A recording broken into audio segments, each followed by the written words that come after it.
শহরের চেনা কোলাহল থেকে কিছুদিনের জন্য একটু ছুটি নিয়ে নিলাম। সবুজ জঙ্গল, মিষ্টি পাহাড় আর নেচারের মাঝে একটা ছোট্ট ব্রেক। এইবার আমরা বেরিয়ে পড়লাম ডুয়ার্সের দিকে। 3 nights and 4 days ট্রিপ। আর এই ট্রিপে থাকছে ওয়াইল্ড জঙ্গল সাফারি, হাতির দেশের মধ্যে অ্যাডভেঞ্চার, গরুমারার রোমাঞ্চকর জঙ্গল রাইড, আর শেষ দিনে মেঘের মধ্যে হারিয়ে যাওয়া। এই পুরো ট্রিপটা নিয়ে এসেছি আমরা 3টে পার্টে। পার্ট 1 যেখানে আমাদের ডুয়ার্স এন্ট্রি আর thrilling Chilapata forest safari. Part 2তে থাকছে গরুমারার আর একটি জঙ্গল সাফারি। আর পার্ট 3তে থাকছে মেঘ, পাহাড় আর শান্তির জায়গা লাভা। তাই রেডি হয়ে যাও আর আমাদের সাথে বেরিয়ে পড়ো ডুয়ার্সের উদ্দেশ্যে। নেচার, অ্যাডভেঞ্চার আর অনেক মজা নিয়ে আমাদের ডুয়ার্স জার্নি শুরু হতে চলেছে। তো ওয়েলকাম টু মাধবী ব্লগস। চলো তাহলে শুরু করা যাক।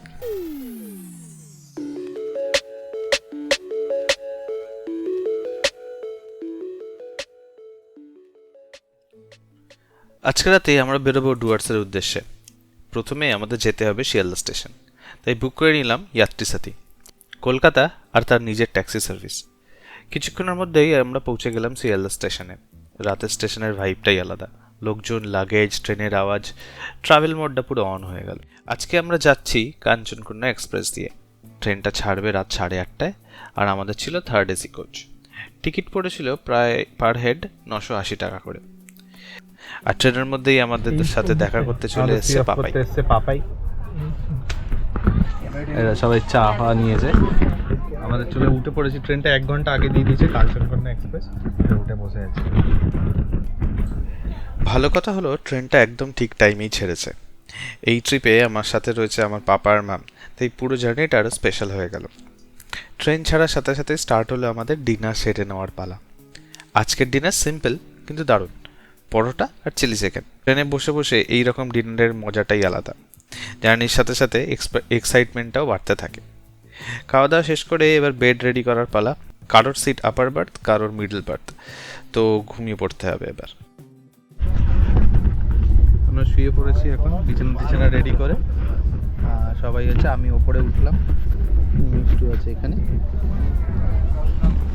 আর পাপা এখানে শুনছে, আর ওদিকে মাম নিচে শুনছে। তো জানি ট্রেনের ঘুমটা একটু অতটা ভালো হয় না, তো দেখা যাক কীরকম ঘুমানো যায়। সকালবেলা দেখা হচ্ছে। Good morning. শহরের কোলাহল ধীরে ধীরে মিলিয়ে যাচ্ছিল জানলার বাইরে। ট্রেনের ছন্দে ভেসে যাচ্ছিল সকালটা।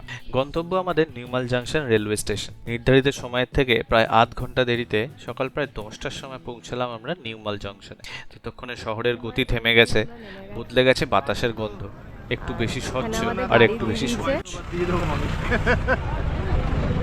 এখানে আমাদের গাড়ি ইনোভা 0114। স্টেশন চত্বরে আমাদের জন্য অপেক্ষা করছিল শুভজিৎদার পরিচিত রবিউলদা। তার ইনোভা গাড়িতে চেপে আমরা রওনা দিলাম চিলাপোতা ফরেস্টের উদ্দেশ্যে। পথেই সেরে নেওয়া হলো সকালের জলখাবার, গরম গরম কচুরি আর ঘুগনি। সে স্বাদে ছিল ভ্রমণের প্রথম আনন্দ আর এক রাস উচ্ছ্বাস। তো আমরা দাঁড়ালাম ব্রেকফাস্টের জন্য সকালবেলা একটু। রাস্তারই একটা নর্মাল ব্রেকফাস্টের হোটেল টাইপের জায়গাতেই ঢুকলাম। তো এখানে একটু ব্রেকফাস্ট করে যাব। আর আমাদের যেতে 2 ঘন্টার মতো লাগবে। তো চলো ব্রেকফাস্টটা সেরে নিয়ে 2 ঘন্টায় রাস্তায় যেতে যেতে দেখা হচ্ছে। ব্রেকফাস্ট ডান, রওনা দিলাম চিলাপাতার উদ্দেশ্যে। ডুয়ার্স মানেই সবুজের নেশা, প্রকৃতির নিঃশব্দ ভালোবাসা। চিলাপাতায় আমাদের হোমস্টেটি ছিল একেবারে জঙ্গলের মাঝে। চারিদিক ঘন সবুজ, নানা রকমের গাছের ছায়ার আড়ালে আমাদের সেই ছোট্ট হোমস্টে। আমরা চলে এসেছি এলিফ্যান্টা ইকো ফরেস্টে। চুলের খুব বাজে অবস্থা। হ্যাঁ, যেমন গাড়ির কাঁচ খুলে আসছিলাম তো চুল পুরো এদিক ওদিক হয়ে গেছে। বাট চুলের কথাটা বাদ দাও, প্রাকৃতিক সৌন্দর্যটা দেখো। এটা জঙ্গলের মাঝখানে যে 3-4টে কটেজ, দিকটা পুরো গভীর জঙ্গল। যাদের জঙ্গল ভাল লাগবে তারা এখানে বেশ দারুণ আরাম পাবে। স্নান করে জাস্ট বেরোলাম, বেরিয়ে একটু হালকা রেডিও হয়ে নিয়েছি। এখন যাব লাঞ্চটা করতে। তো আমি গিয়ে ওইখানে লাঞ্চ হবে আমাদের, লাঞ্চটা যাব করতে। তো ওনাদেরকে জিজ্ঞেস করলাম, ওরা বলে হ্যাঁ লাঞ্চটা রেডি হয়ে গেছে। তো লাঞ্চ সেরে আমরা বেরোবো হচ্ছে সাফারির জন্য আজকে। তো সাফারিটা তো অবভিয়াসলি একটু এক্সাইটেডই আছে, কি হবে, কি পশু পাখি দেখা যাবে, দেখা যাক।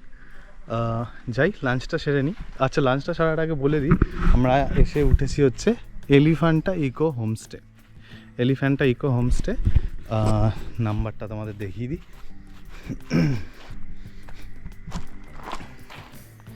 এলিফ্যান্টা ইকো হোমস্টে, যদিও নাম্বার আমি ডেসক্রিপশনে দিয়ে দেবো, বাট যদি তোমরা বুক করতে চাও তো অ্যাকচুয়ালি এটা আমাদের বুক করা দিয়েছে আমাদেরই একজন অফিস সিনিয়র, শুভজিৎ দা বলে।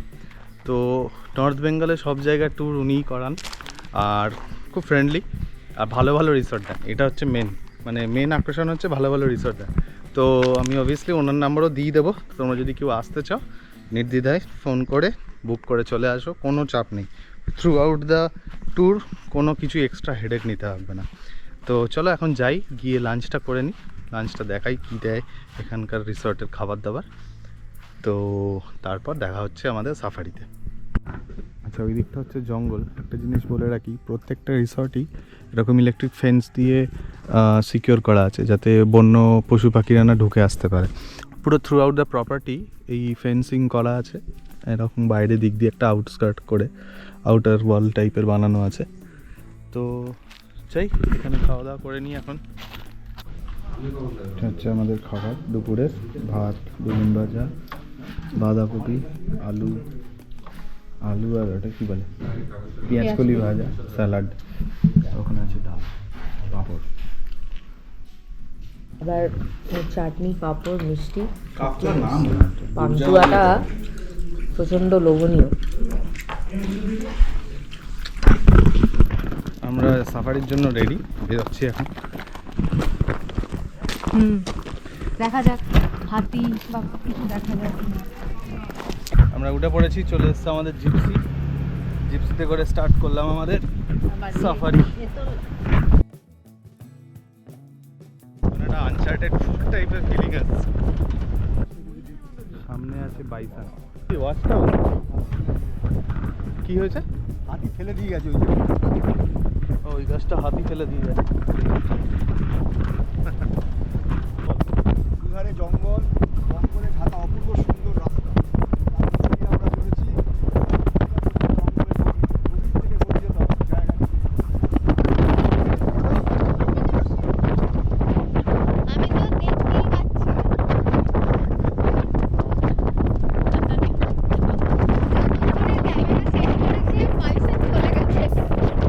টুপি পড়ে গেছে, রাস্তায় টুপি পড়ে গেছে, ঘরের মতো তুলতে হচ্ছে ভয়ে। আপনি ড্রাইভার সাহেব বললেন যে এটা ভাই এখানে থাক। গাড়ি থেকে নামতে না, আমার কাছে তো ব্যাগে ঢুকিয়ে দিই, ব্যাগে গাড়ির কাছে আনলো, তারপর এদিক ওদিক না করে ব্যাগে ঢোকে। যাই হোক যাওয়া যাক। আবার আমরা Chilapata range Jaldapara wild life ডিভিশনে ঢুকে গেছি।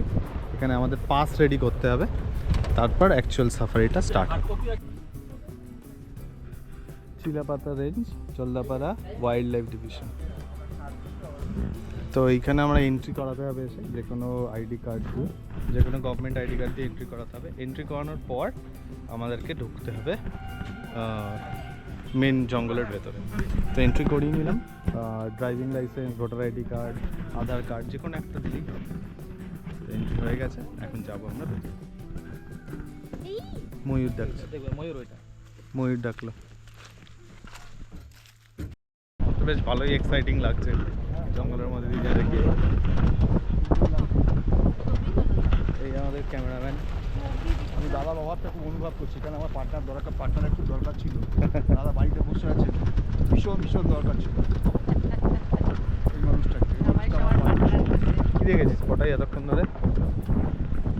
আমরা একটা ময়ূর দেখতে পেরেছি আর বাইসন দেখতে, হাতি তখন থেকে শুনে যাচ্ছি, আর বাঘেরও পায়ের ছাপ দেখছি, মানে একদম সামনে থেকে দেখছি। দেখার সৌভাগ্য বা দুর্ভাগ্য কোনোটাই হয়নি। সৌভাগ্য না দুর্ভাগ্য, ওটা সামনে আসতে পৌঁছে যাবে। আমরা আশা করছি আমরা দেখবো। সময় বাকি আছে বলে হ্যাঁ, আশা করছি যে কোনো মুহূর্তে আমরা দেখতে সন্ধান পাবো। আমাদের গাইডও বলছেন যে এন্ডের মধ্যে কিছু না কিছু হয়তো দেখা যেতে পারে, দেখা যাক। Keep our hopes high.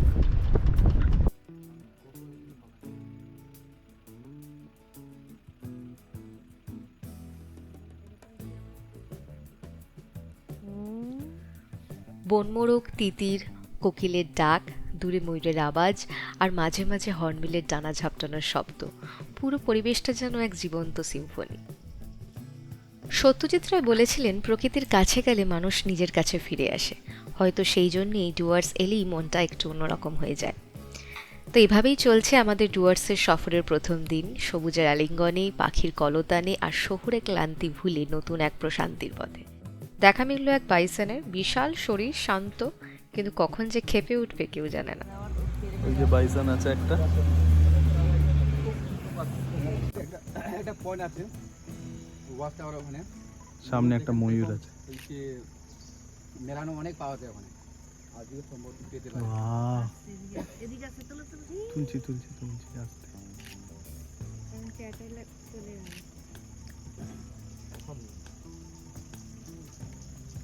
Buddhadeb গুহর Rijuda সমগ্রতে পাওয়া এক অনুভূতি বারবার ফিরে আসে। জঙ্গল মানুষকে যেমন ভয় দেখায়, আবার টানেও। একদিকে বিশাল আকৃতির বাইসন, অন্যদিকে রঙিন ময়ূরের পেখম তুলে নাচ, প্রকৃতির মঞ্চে যেন হঠাৎ এক বিশেষ আয়োজন। দু একটা হরিণও চোখে পড়েছিল, যদিও ক্যামেরাবন্দি করা গেল না তা। তবে জঙ্গলে এসে এই প্রাণীর খোঁজ মেলাটাও কিন্তু ভাগ্যের ব্যাপার। দেখা যাক আর কিছু খোঁজ মেলে কিনা। সামনে আছে বাইসন।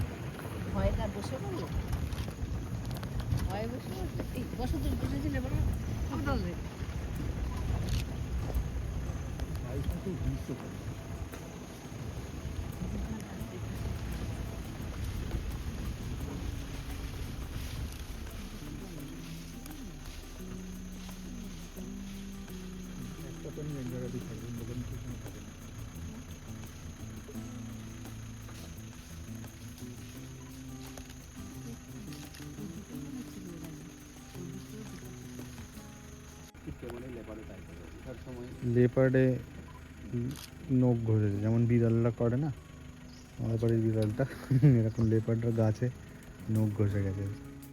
না, আমাদের কপালে মনে হচ্ছে হাতি, গন্ডার বা কিছুরই দেখা মিলবে না। তবে একটা জিনিস জানতে পারলাম, বর্ষায় জঙ্গল বন্ধের পর সেপ্টেম্বরে যখন আবার রিওপেন হয়, তখন কিন্তু বেশ পশু পাখির দেখা মেলে। লাভলি। এখানেই দাঁড়ান দাদা।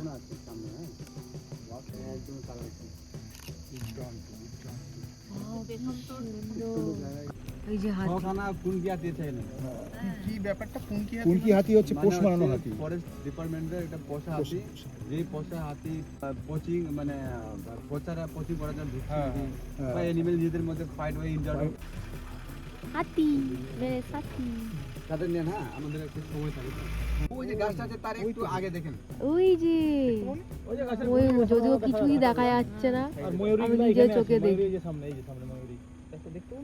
আর এই দিকে হচ্ছে ময়ূরই রয়েছে বলছে, কোথায় কে জানে, ওই যে ঘুরছে, এটা আমি দেখতে পাচ্ছি, বাট ক্যামেরা কিছুই আছে। ফেরার পথে এক বাইসনের সাথে একদম সামনাসামনি সাক্ষাৎ। আমাদের সাথে যে বন দপ্তর কর্মী আমাদের জিপ চালাচ্ছিলেন, সে আমাদের সতর্ক হতে বললেন আর মাথা নামিয়ে চুপ করে বসতে বললেন। ভয় অবশ্যই একটুখানি আমাদের অবস্থা খারাপ হয়েছিল, মিথ্যে বলবো না, তবে এটা কিন্তু এক আলাদাই অনুভূতি।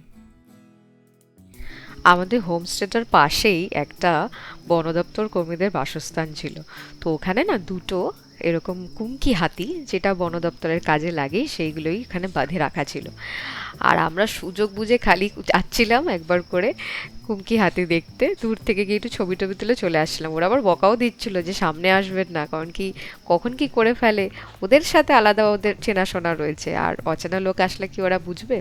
আর অদ্ভুতভাবে দেখো, এগুলো সব বন দপ্তরে এক একজনের বাড়ি, মানে যারা কাজ করে তাদের বাড়ির সামনে একটা একটা করে হাতি রাখা, যেরকম আমরা বাড়ির সামনে গাড়ি রাখি বা বাইক রাখি, ওরা এরকম হাতি সাজিয়ে রেখেছে।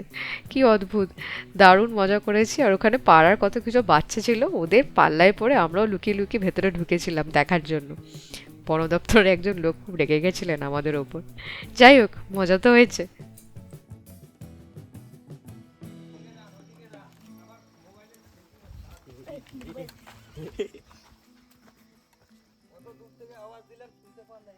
দিনের শেষে ফিরে আসতে হলো আমাদের সেই হোমস্টেতে। তবে এই সফরের আসল উদ্দেশ্য ছিল আরও বিশেষ। আমার বাবা মায়ের 34তম বিবাহবার্ষিকী। সঙ্গে করে আনা একটা ছোট্ট কেক কেটে 4 জন মিলে উদযাপন করেছিলাম সেই মুহূর্ত। জঙ্গলে নীরবতার মধ্যে সেই হাসি, সেই আনন্দ আজীবন স্মৃতি হয়ে থেকে যাবে। সাফারি টাফারি করে এখন আমরা একটু শুয়ে গল্প করছিলাম। তো এখন ডিনার টাইম, 9টা বাজে। 9টার সময় বললো যে ডিনার রেডি। তো রাতে আছে চিকেন, দেখি কী কী দেয়। এত ভালো খাবার গরম গরম খেতে বসে গেছি। ছিল ভাত, ডাল, সকালেরই মেনু, ফুলকপির তরকারি, আলু ভাজা, আর ওই হচ্ছে আমাদের চিকেন এসেছে। ডুয়ার্সের রাত নেমে এলো এক নরম অন্ধকারে। শহরে থাকলে রাত 11টার আগে ঘুমিয়ে আসে না, আর এখানে প্রকৃতির কোলে ঠিক 11টার মধ্যেই গভীর ঘুম। পরের সকালে কি ঘটলো সে গল্প থাকছে পরবর্তী পর্বে। আমরা যাবো আর আসবো। পরবর্তী পর্বের জন্য চোখ রাখতে হবে দ্য মাধবী ব্লগসে। সাবস্ক্রাইব করতে ভুলবেন না কিন্তু।